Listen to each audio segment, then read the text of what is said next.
Bismillahirrahmanirrahim. Assalamualaikum warahmatullahi wabarakatuh. Alhamdulillah wassalatu wassalamu ala rasulillah wa ba'du. Baik jemaah sekalian, kita lanjutkan ayat 23 dari surat Al-Insan dengan mengartikan ayat setiap kata terlebih dahulu, baru nanti kita baca semua ayat dan kita ambil hikmahnya. Kita awali dengan membaca doa belajar. Bismillahirrahmanirrahim. Raditu billahi rabba wa bil islami dina wa bi muhammadin nabiyya wa rasula rabbi zidni ilma warzuqni fahma. Amin. Baik, kita artikan per kata terlebih dahulu dari ayat 23. Inna, sesungguhnya kami, nahnu, kami, nazzalna, kami telah menurunkan, alaika, kepadamu, Al-Quran, Al-Quran, tanzila, tanzila maksudnya adalah turun berangsur-angsur. Fa, maka, isbir, bersabarlah, li, bagi atau untuk, hukmi, hukum atau ketetapan, rabbika, Tuhanmu, wa, dan, la, jangan, tuti', dari kata taat, kamu mentaati, minhum, dari mereka, asiman, orang yang berdosa, au, atau, kafura, orang yang kafir, wa, dan, udhkur, sebutlah atau ingatlah, isma, nama,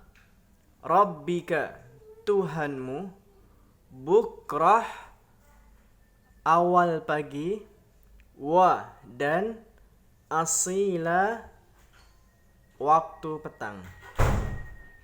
Baik, kita baca 4 ayat ini terlebih dahulu secara keseluruhan dan nanti kita akan lanjutkan ayat berikutnya. Saya bacakan dan diikuti. Bismillahi, dengan nama Allah, Ar-Rahmanir-Rahim, Maha Pengasih, Maha Penyayang.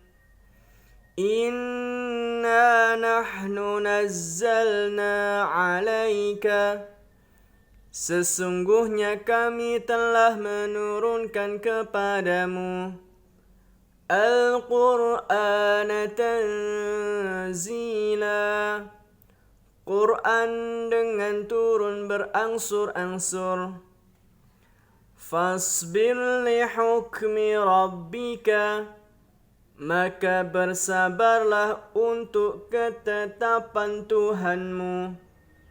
Wala tuti' minhum, dan janganlah kamu mentaati dari mereka, asiman au kafura, orang yang berdosa atau orang yang kafir.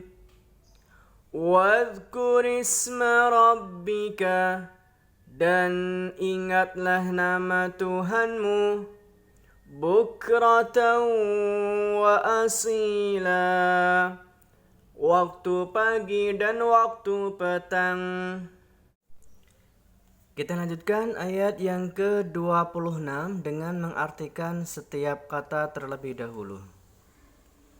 Wa, dan, min, dari, al-lail, waktu malam, fa, maka, usjud, bersujudlah, lahu, baginya atau kepadanya, wasabbihu, dan bertasbihlah, lailan, di waktu malam, tawila, yang panjang.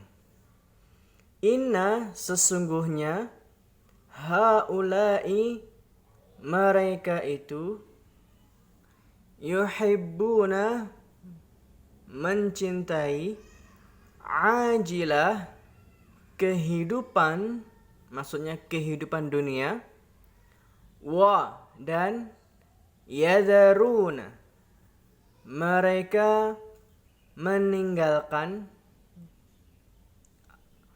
wara'ahum di belakang mereka yauman hari tsaqila yang berat. Nahnu kami khalaqnahum telah menciptakan mereka, wa dan syadadna kami kuatkan asrahum persendian tubuh mereka, wa dan ida apabila syi'na kami menghendaki, badalna kami mengganti, amsalahum yang semisal hum mereka, tabdila pergantian. Inna sesungguhnya hadihi ini tazkirah peringatan, fa maka man orang yang sya'a menghendaki, ittakhada dia mengambil, ila kepada atau menuju, rabbihi Tuhannya, sabila jalan, wa dan ma tidak, tasya'un kalian menghendaki, illa kecuali, ayyasha Allah menghendaki. Inna sesungguhnya Allah kana dia adalah aliman maha mengetahui, hakima maha bijaksana.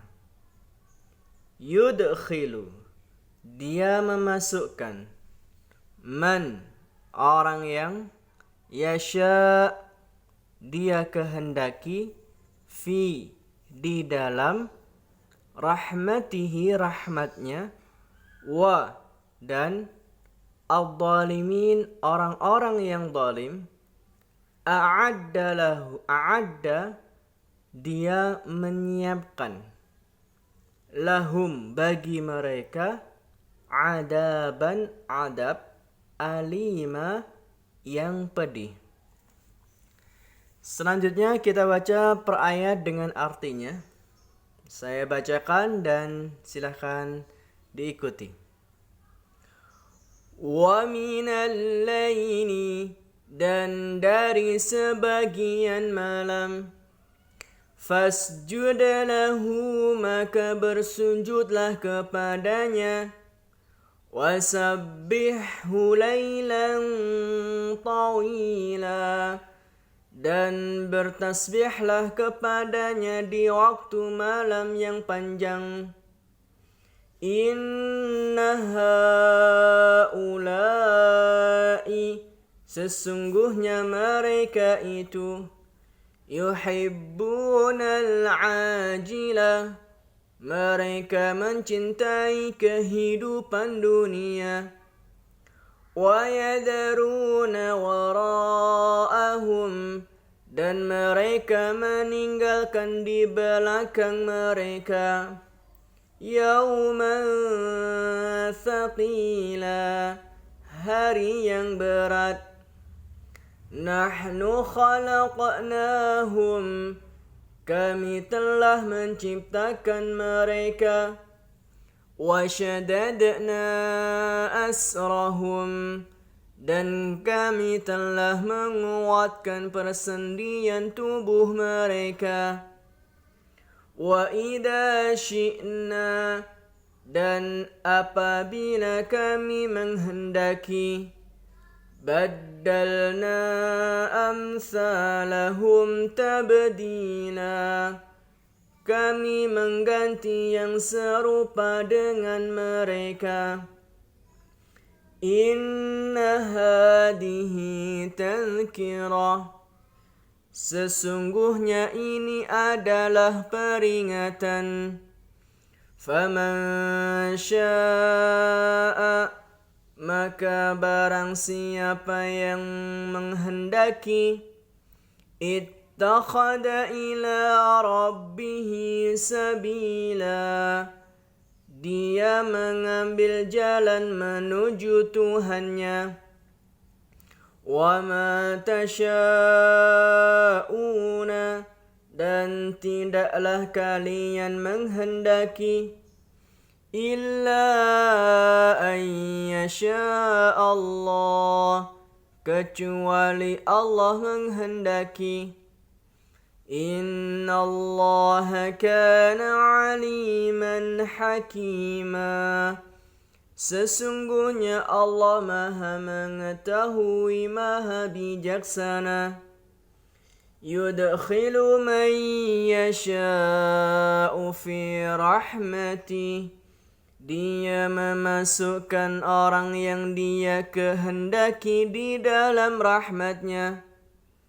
Wadh-dhalimina a'adda lahum, dan adapun orang yang zalim, dia menyiapkan bagi mereka adaban alima, adab yang pedih. Selanjutnya kita akan mengambil beberapa hikmah pelajaran dari ayat 23 dan selanjutnya. Allah Subhanahu wa taala menegaskan bahwa dialah yang telah menurunkan Al-Qur'an kepada Nabi sallallahu alaihi wasallam tanzila, dengan berangsur-angsur. Dan kita mengetahui bahwa turunnya Al-Qur'an adalah berangsur-angsur, tidak atau berbeda dengan kitab-kitab yang sebelumnya. Adapun kitab yang sebelumnya Allah turunkan sekali turun. Adapun Al-Qur'an Allah turunkan berangsur-angsur. Dan ada hikmah Allah menurunkan Al-Qur'an ini secara berangsur-angsur. Di antaranya adalah Allah ingin meneguhkan hati Nabi sallallahu alaihi wasallam. Wa kadzalika linutsabbita bihi fuadak. Allah ingin meneguhkan hati Nabi, warattalnahu tartila. Kemudian hikmah yang lain, Allah ingin membacakan Al-Quran ini kepada Nabi lewat malaikat Jibril dengan bacaan yang tartil. Selain itu, hikmah yang lain adalah Allah ingin memberikan jawaban-jawaban dari peristiwa-peristiwa yang dilalui oleh Nabi sallallahu alaihi wasallam ketika itu. Maka ketika umatnya bertanya, wa yas'alunaka, maka kita akan temukan dalam beberapa ayat ada kalimat wa yas'alunaka. Dan ini beberapa kali umat ini bertanya kepada Nabi. Contoh, wa yas'alunaka 'anil yatama, tentang anak yatim. Wa yas'alunaka 'anil mahid, tentang darah haid. Wa yas'alunaka 'anil ahillah. Dan kemudian masih banyak pertanyaan-pertanyaan yang kemudian Allah memberikan jawaban dengan kalimat kul, selalunya dengan mengatakan kul. Jadi ketika ada ayat yang berawal dengan kalimat wa yas'alunaka, maka biasanya kalimat setelahnya adalah kul, katakan kepada mereka wahai Muhammad. Nah, ini menunjukkan bahwa Al-Quran bukan karangan Nabi, tapi Al-Quran adalah datang dari Allah. Kemudian di antara hikmah yang lain bahwa Al-Quran ini turun berangsur-angsur adalah untuk menjadi maslahat bagi umat ini.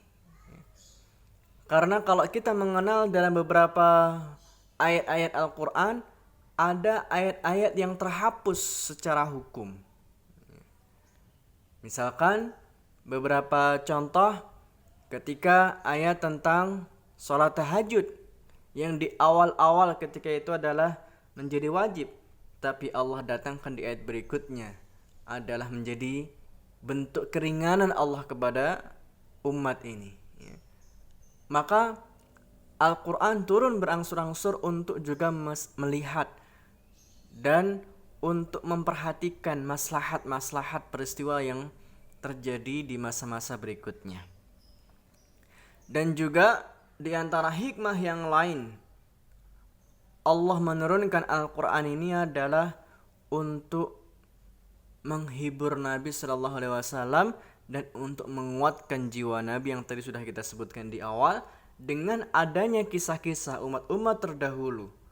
Ketika ada orang-orang kafir Quraisy yang mendustakan Nabi Sallallahu Alaihi Wasallam, maka sungguh juga banyak umat-umat yang terdahulu yang ternyata mereka mendustakan Nabi dan Rasulnya, dan Allah memberikan kemenangan dan pertolongan kepada Rasul-Rasulnya.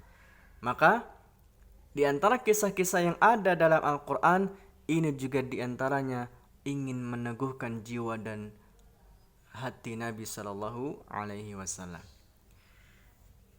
Sehingga Allah menegaskan, fasbir li hukmi rabbika, maka bersabarlah dengan ketentuan Tuhanmu ini, dan janganlah engkau sekali-kali mentaati orang-orang kafir dan orang-orang yang berdosa. Dan di ayat selanjutnya Allah mengatakan, wadhkur isma rabbik, dan sebutlah nama Tuhanmu bukrah wa asilah, di waktu pagi dan juga di waktu petang. Maka ini juga menjadi anjuran dan perintah Allah Subhanahu wa taala bahwa zikir yang harus kita lakukan adalah di waktu pagi dan juga di waktu petang. Maka ada zikir pagi dan ada zikir sore, dan inilah dalilnya. Dan di waktu pagi, di dalam ayat yang lain lebih dijelaskan lagi adalah qabla tulu'i syamsi, sebelum terbitnya matahari. Dan di waktu petang atau di waktu sore, di ayat yang lain juga disebutkan wa qabla ghurubiha, dan sebelum terbenamnya matahari. Dan inilah waktu-waktu yang afdal untuk kita berzikir kepada Allah Subhanahu wa taala. Maka dengan zikir itulah Allah kuatkan jiwa kita. Dengan berzikir Allah akan berikan benteng untuk kita, dan dengan berzikir kita akan mendapatkan satu kemenangan yang pasti. Kemudian perintah Allah Subhanahu wa taala setelah kita memperbanyak zikir dan menyebut namanya adalah Allah perintahkan kita untuk memperbanyak sujud di waktu malam. Maksudnya adalah dengan kita melaksanakan sholat qiyamul lail, dengan kita melaksanakan sholat tahajud. Dan dalam surah Al-Muzammil juga disebutkan kumil laila illa qalila, bangunlah di waktu malam. Dalam surat Al-Isra juga disebutkan fatahajjad bihi nafilatan laka, dan bertahajudlah kalian di waktu malam. Wasabbihu lailan tawila, dan bertasbihlah di waktu malam yang panjang. Dan tasbih sendiri juga dengan membaca kalimat subhanallah wa bihamdi subhanallahil azim. Dalam beberapa riwayat yang sering kita dengar bahwa dengan tasbih inilah salah satu sarana untuk kita bisa memperberat timbangan amalan kebaikan kita nanti di hari kiamat. Sehingga dalam riwayat tersebut dikatakan dua kalimat yang ringan dibaca dan mempunyai timbangan yang berat nanti di hari kiamat adalah kalimat subhanallah wa bihamdi subhanallahil azim. Dalam riwayat yang lain kalimat tasbih adalah juga menjadi sesuatu yang Allah janjikan dengan pohon korma setiap kalimat tasbih di surga. Disebutkan waman qala, Dan barang siapa yang mengucap kalimat subhanallah bihamdi, ghurisat lahu nakhlatun fil jannah, maka ditanamkan satu pohon kurma baginya nanti di surga. Dalam riwayat yang lain disebutkan bahwa barang siapa yang mengucap kalimat tasbih 100 kali dalam satu hari, ghufira lahu wa in kana misla zabadil bahr, maka dosa-dosanya akan diampuni meskipun sebanyak buih yang ada di lautan. Maka inilah hadirin yang dirahimakumullah, tasbih ini adalah menjadi salah satu ibadah yang Allah perintahkan kepada kita. Makanya dalam salat-salat kita, di setiap ruku kita, di setiap sujud kita, kita juga membaca kalimat tasbih. Subhana rabbiyal a'la, subhana rabbiyal azim. Dan juga dalam ayat-ayat yang sering kita baca, bahwa semua yang ada di muka bumi ini, baik yang ada di langit maupun yang ada di bumi, semuanya ternyata bertasbih kepada Allah. Yusabbihu lillahi ma fis samawati wa ma fil ard. Maka begitu agung kalimat tasbih ini yang kemudian harus selalu kita baca. Dan yang selanjutnya, Allah juga menegaskan bahwa orang-orang kafir itu mereka lebih mencintai kehidupan dunia daripada mereka memilih kehidupan yang abadi, yang itu adalah yauman tsaqila, di hari yang berat, maksudnya di hari kiamat. Adalah mereka lebih mementingkan dunia daripada mementingkan kehidupan akhirat. Maka menjadi pelajaran kita, orang yang beriman seharusnya orientasinya adalah akhirat, bukan hanya sekadar dunia. Karena ketika orientasinya dunia, maka bisa jadi sama seperti halnya orang-orang kafir. Dan Allah kemudian di ayat berikutnya menegaskan, nahnu khalaqnahum, padahal kamilah yang menciptakan mereka. Dan kamilah Allah yang memperkuat persendian-persendian tubuh mereka. Dan apabila kami menghendaki, maka kami pun nanti di hari kiamat juga akan mengganti atau menciptakan yang serupa dengan mereka di hari kiamat nanti. Maka Allah mampu untuk mengembalikan manusia yang sudah hancur. Allah mampu untuk mengembalikan manusia yang tinggal tulang belulang. Dan bagi Allah itu mudah. Maka inilah satu peringatan dari Allah Subhanahu wa taala. Adapun orang-orang yang menghendaki, maka dia pasti akan mengambil jalan hidayah, jalan petunjuk untuk menuju Rabb-Nya. Dan mereka ketika ingin mengambil jalan ini, maka tentulah atas kehendak Allah Subhanahu wa taala. Dan ketika orang-orang yang sudah berkenan untuk mengambil jalan hidayah ini, jalan kebaikan ini, maka Allah masukkan mereka ke dalam rahmat-Nya. Adapun sebaliknya, orang-orang yang zalim, Allah menyiapkan bagi mereka adab yang pedih. Ikhwafillah, hadirin jamaah yang dirahmati Allah, maka surat Al-Insan memberikan pelajaran kepada kita betapa pentingnya kita beriman kepada Allah dan Rasul-Nya, dan pentingnya kita beriman kepada Al-Quran, dan pentingnya kita beriman kepada hari kiamat. Maka dengan ini semuanya Allah akan berikan bimbingan kepada kita untuk kita menuju jalan-jalan dan meniti jalan hidayah dan jalan kebaikan ini, sehingga semoga Allah memasukkan kita ke dalam rahmat-Nya. Dan di antara rahmat Allah nanti di hari kiamat adalah Allah berikan syafaat, Allah berikan syurga, dan Allah berikan hadiah yang lain, yaitu ru'yatullah, melihat wujud Allah secara langsung. Semoga ini menjadi pelajaran bagi kita semuanya. Dan sekian, mohon maaf atas segala kekurangan. Aqulu qali hadza astaghfirullah li wa lakum. Assalamualaikum warahmatullahi wabarakatuh.